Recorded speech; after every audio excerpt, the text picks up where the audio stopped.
Do you ever have those moments where you ask God, why me? I know I do. So let's take a look at Joseph's story. In Genesis chapter 37, Joseph was 17 years old.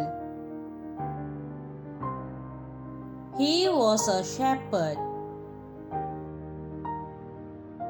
He was the favorite son of Jacob. Remember the coat of many colors that Jacob made for him. Joseph is living the dream. In the midst of living the dream, something was brewing behind the scenes. A hatred for Joseph began to take hold, and his brothers were fueled by this favoritism, and Joseph was being overconfident and clueless about his growing hatred, and he stepped right into the landmine by rubbing the dream about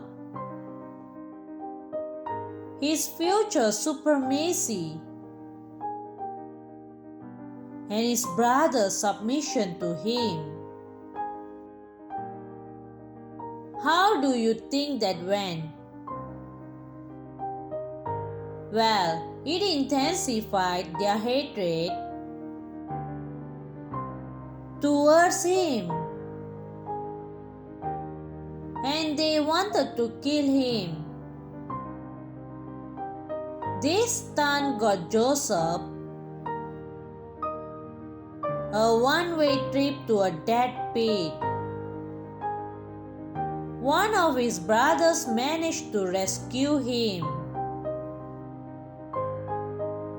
by convincing the others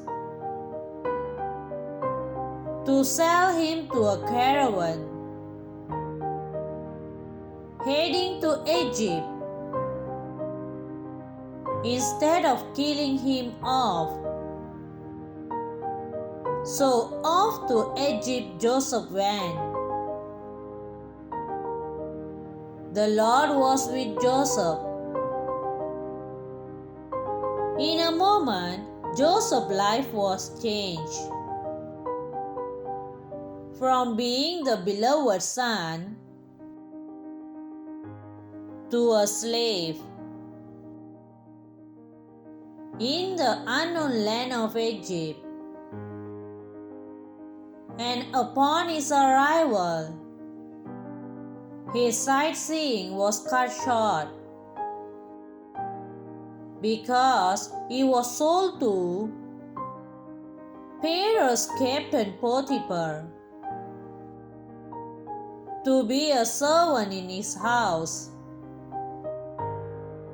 At this point, you might argue, why didn't God rescue him from his troubles? Great question. But let's keep going with the story. So many years after suffering and struggle, God made Joseph the most influential person. Now, he was second to Pharaoh in all the known world at that time. His wisdom and planning had saved the life of people from not only Egypt but from many other nations this is where the plot thickens. Because the famine brings his brothers from Israel to Egypt. How does it end? Remember the mistreatment that Joseph had endured at the hands of his own brothers. Well, he forgave them, and he persuaded them to settle in Egypt with their father Jacob during the time of famine. Genesis chapter 50 verse 19. Joseph said to them, "Do not be afraid, for I am in the place of God.